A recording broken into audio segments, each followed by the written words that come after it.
Here we go again.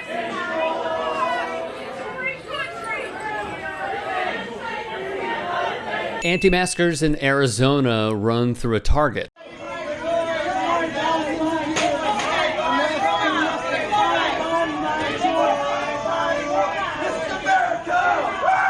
Not caring in the slightest that they are putting others in harm's way. And potentially facing death from a virus that has killed more than 311,000 Americans. It is pathetic, reckless, and selfish. The embodiment of the GOP's politics. Recall this moment just a few months ago. You literally cannot mandate somebody to wear a mask knowing that that mask is killing people. When MAGA Palm Beach residents despised a proposed order from the town to issue mask mandates, even calling it devil's law, their words. Take your mask off! Yeah, take it off! Idiot. They also hit a target in the state of Florida, imploring fellow shoppers to take their masks off. I continue to harp back on this crowd being the same schmucks who utter all lives matter and argue they are pro-life. There is no excuse for this brash behavior. There is no excuse for not trying to curb the virus and end this once and for all so we can return to at least going out and getting a drink respectively. Just like the president's inactions, the all-encompassing mantra of being MAGA is putting everyone else in harm's way while claiming a illogical argument of patriotism and freedom. It is despicable, nonsense, deplorable actions taken every day to kill more people in this country from this crowd. The CDC now predicting as many as 82,000 more deaths in the next 3 weeks. The deaths keep rising. Even with a vaccine around the corner, for Americans, the toll continues to climb.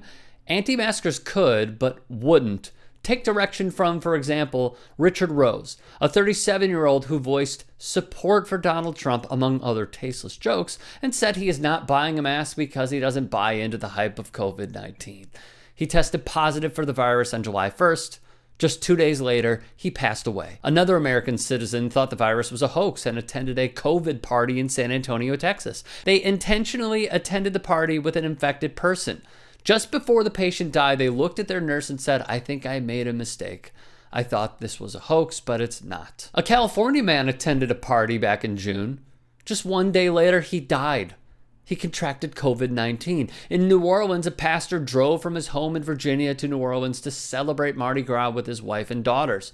The man, Landon Spradlin, even shared on Facebook a misleading post comparing swine flu and coronavirus deaths. It suggested that Barack Obama and Donald Trump respectively had been treated very differently by the media and that it was a politically motivated ploy to harm Donald Trump. As his breathing got worse, they tried to drive back to Virginia. He collapsed in North Carolina, spent 8 days in the ICU, and passed away. He had COVID.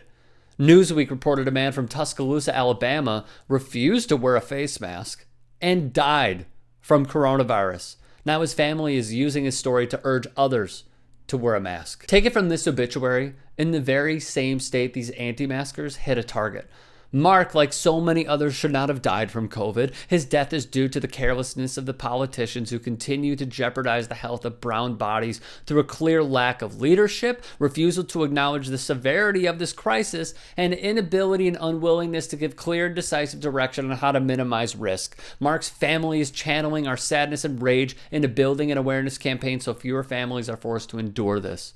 We honor Mark's life by continuing this fight for others, even in the darkest moments.